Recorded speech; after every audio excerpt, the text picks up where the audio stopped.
అందరికీ నమస్తే అండి. సాధారణంగా అవినీతిని కంట్రోల్ అంటే ప్రభుత్వ శాఖల్లో అవినీతి జరుగుద్ది కదా! ఇప్పుడు రోడ్లు, రోడ్ల కాంట్రాక్టుల్లో అవినీతి, పంచాయతీరాజ్ డిపార్ట్‌మెంటు, ఇరిగేషన్ డిపార్ట్‌మెంటు, అలాగే సివిల్ సప్లైస్‌లో రేషన్ బియ్యం పక్కదారి పడతది.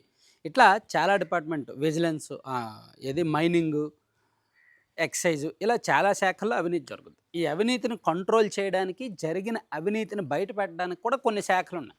ఉదాహరణకు ACB anti corruption bureau.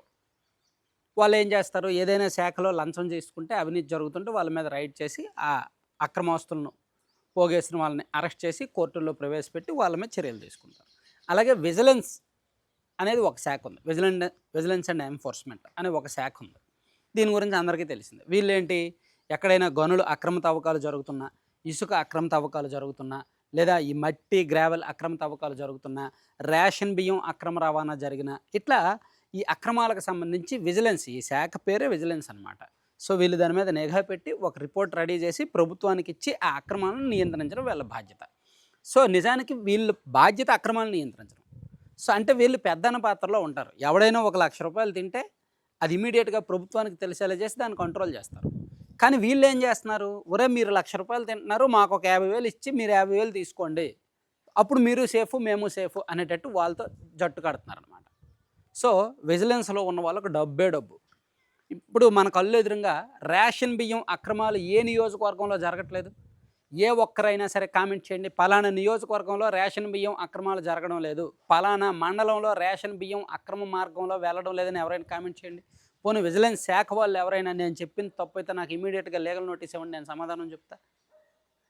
So, ఇప్పుడు రాష్ట్రంలోని అన్ని నియోజకవర్గాల్లో రేషన్ బియ్యం అక్రమంగా తరలిస్తున్నారు.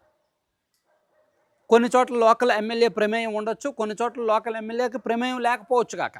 కానీ ఆ డీలర్ల దగ్గర నుంచి రేషన్ బియ్యం అక్రమంగా ఒక మిల్లర్ దగ్గరికి వెళ్తోంది, మిల్లర్ దగ్గర పాలిష్ అవుతోంది, దగ్గరలో పోర్టులకు వెళ్తోంది, పోర్టుల నుంచి విదేశాలకు వెళ్తోంది. ఇదంతా కూడా వందల కోట్ల, వేల కోట్ల వ్యవహారం. మరి దీనిలో ఎవడికి వెళ్ళాల్సింది వాడికి వెళ్తుందిగా. అలాగే విజిలెన్స్ వాళ్ళకి కూడా వెళ్తుంది. అలాగే ఇప్పుడు మైనింగ్ శాఖ ఉంది. మైనింగ్ శాఖలో వాళ్ళు పర్మిషన్ తీసుకున్నది 100 క్యూబిక్ మీటర్లకైతే వాళ్ళు తవ్వేది 500 క్యూబిక్ మీటర్లు ఉంటుంది. ఇది విజిలెన్స్ వాళ్ళకి తెలుస్తుంది. ఒరేయ్ నువ్వెంత ఎక్స్ట్రా తవ్వావు, దానివల్ల నీకు ఒక 10 లక్షలు వచ్చింది కాబట్టి నాకు ఒక 4-5 లక్షలు ఇచ్చేస్తే నేను సైలెంట్గా ఉంటా, లేదంటే కేసు పెడతా అంటాడు.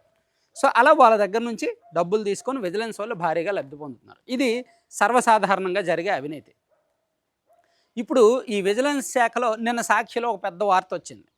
ఒక మంత్రి, ఉత్తరాంధ్ర మంత్రి అచ్చోసిన అన్న వారి బంధువు అని రాశాడు, వారి సోదరుడు. అంటే అచ్చెన్నాయుడు గారి గురించి రాశారు. సింపుల్గా చెప్పుకోవాలంటే అచ్చెన్నాయుడు గారి సోదరుడు విజిలెన్స్లో ఉన్నమాట వాస్తవమే. సో, ఆయన ఇప్పుడు వాళ్ళ వాళ్ళ ఏది అచ్చెన్నాయుడు గారు రాష్ట్రంలో మంత్రి, రాష్ట్ర క్యాబినెట్లో, రామ్మోహన్ నాయుడు గారు కేంద్ర క్యాబినెట్లో మంత్రి. మరి అదే ఫ్యామిలీకి చెందినోడు వాళ్ళ దగ్గర బంధువు అయినప్పుడు విజిలెన్స్లో ఉన్నప్పుడు అతని మాట వింటారు కదా, అతను శాసిస్తాడు కదా, శాసిస్తున్నాడు. సో, అవినీతి అనేది సర్వసాధారణం. నేను ఇక్కడ ఆయన అవినీతి చేయడం నేనేమి చెప్పట్లేదు, కానీ జరుగుతుంది. జరగాల్సి అందరూ తింటున్నారు. సో, అలాగే ఆయన కూడా తింటాడు, జరుగుతుంది. సో, నిన్న సాక్షిలో విపరీతంగా ఓ పెద్ద వార్త రాశారు ఫస్ట్ పేజీలో. అయితే నేను ఇప్పుడు ఏమంటానంటే, సో, ఏదో కూటమి ప్రభుత్వం వచ్చిన తర్వాతే బీభత్సంగా జరిగిపోతుంది, లేదా అచ్చెన్నాయుడు గారి సోదరుడే బీభత్సంగా తినేస్తున్నాడు అనేం లేదు. నిజంగా సాక్షి వాళ్ళు నిష్పక్షపాతంగా, పకడ్బందీగా కూటమి ప్రభుత్వం చేస్తున్న తప్పులను రాయాలి అంటే, రాయలసీమ 4 జిల్లాల్లో ఒక అధికారి ఉన్నాడు. ఆయన మైనారిటీ వర్గానికి చెందిన ఒక అధికారి. సో, పేరు ఎందుకులే, పేరు సమయం వచ్చినప్పుడు చెప్తా. ఆయన వైసీపీ అధికారంలో ఉన్నప్పుడు 4 ఏళ్ల పాటు సుమారుగా విజయవాడలో విజిలెన్స్ అధికారిగా పనిచేశాడు. సో, ఆ ప్రాంతం మొత్తం హడలిపోయారు. ఆ ప్రాంతం మొత్తం ఆయన ఎంత అంటే అంత, ఏదంటే అది ఇవ్వాల్సిందే. సో, దాంతో ఆయన కంట్రోల్లో ఉంది. కూటమి ప్రభుత్వం వచ్చింది. ఈయన వైసీపీకి బాగా అనుకూలమైన అధికారి అనమాట. ఈయనది యాక్చువల్లీ కడప జిల్లా అంట, సొంత ప్రాంతం. సో, కూటమి ప్రభుత్వం వచ్చిన తర్వాత ఇతను బాగా వైసీపీకి అనుకూలం కదా, విజిలెన్స్లో పనికిరాడని చెప్పి ఒక పక్కన పెట్టారు కొన్నాళ్ళు. ఆ తర్వాత అతను ప్రభుత్వ పెద్దలతో లాబింగ్ చేసుకొని కొంత తులమో పొలమో ఇచ్చుకొని సంపాదించాడుగా, ఏం చేసుకుంటాడు, ప్రభుత్వ పెద్దలతో లాబింగ్ చేసుకొని కొంత డబ్బులు ఇచ్చుకొని మళ్ళీ పోస్టింగ్ తెప్పించుకున్నాడు. తన రాయలసీమ 4 జిల్లాల్లో కూడా పోస్టింగ్ తెప్పించుకున్నాడు. చూసారా, కూటమి ప్రభుత్వంలో ఇదే సిగ్గులేనితనం అనమాట. వైసీపీ హయాంలో వైసీపీకి అనుకూలంగా వ్యవహరించిన అధికారులకు కూడా ఈజీగా వీళ్ళు పోస్టింగ్లు ఇచ్చేస్తున్నారు వాళ్ళ దగ్గర డబ్బులు తీసుకొని. ఇప్పుడు షిరిడి సాయి ఉంది, ఏఎంఆర్ ఉంది, వీళ్ళు జగన్మోహన్ రెడ్డి గారికి అత్యంత సన్నిహితులు, వాళ్ళ దగ్గర మేసినోళ్ళే. సో, ఇప్పుడు కూటమి ప్రభుత్వంలో కూడా వాళ్ళదే హవా నడుస్తుంది, వాళ్ళే మేస్తున్నారు. కారణం ఏంటి? అక్కడ సంపాదించారు, ఇక్కడ వీళ్ళకి డబ్బులు ఇచ్చారు, ఇక్కడ సంపాదిస్తున్నారు, వీళ్ళకి డబ్బులు ఇస్తున్నారు అంతే. సేమ్ అలాగే ఈ విజిలెన్స్ అధికారి కూడా ఇప్పుడు ప్రస్తుతానికి రాయలసీమ 4 జిల్లాల్లో ఉన్నాడు. సో మరి ఈయన ఎవరు అనుకున్నారు? ఓకే, అచ్చెన్నాయుడు గారి వెనక, అచ్చెన్నాయుడు గారి సోదరుడు వెనక అచ్చెన్నాయుడు ఉన్నాడు. మరి ఇప్పుడు రాయలసీమలో ఈ ఉన్న ఈ 4 జిల్లాలకు ఉన్నాడు ఆయన. తిరుపతి, కడప, చిత్తూరు, అన్నమయ్య జిల్లాలకు ఒక అధికారి ఇన్ఛార్జ్గా ఉన్నాడనమాట. ఈయన కూటమి ప్రభుత్వం వచ్చిన తర్వాత నుంచి ఈయనే ఉన్నాడు. ఆల్మోస్ట్ ఒక 4-5 నెలలు తప్ప మిగిలిన అంతా ఈయన. మరి ఈయనకి విపరీతంగా జరుగుతోంది. రేషన్ బియ్యం ఓన్లీ ఆ 4 జిల్లాల్లో రేషన్ బియ్యం నుంచి ఈయనకు నెలకు 1/2 కోటికి పైగా ఇవ్వాలి. ఇవ్వకపోతే అవ్వదన్నమాట, పని అవ్వదు. లేదు రేషన్ అక్రమాలు అసలు జరగట్లేదు మా నియోజకవర్గాల్లో అని ఎవరైనా కామెంట్ చేస్తే చేయండి. లేదా నా నెంబర్, నా మెయిల్ ఐడి తెలుసు కదా, నాకు మెయిల్ ఐడితో మెయిల్ చేయండి.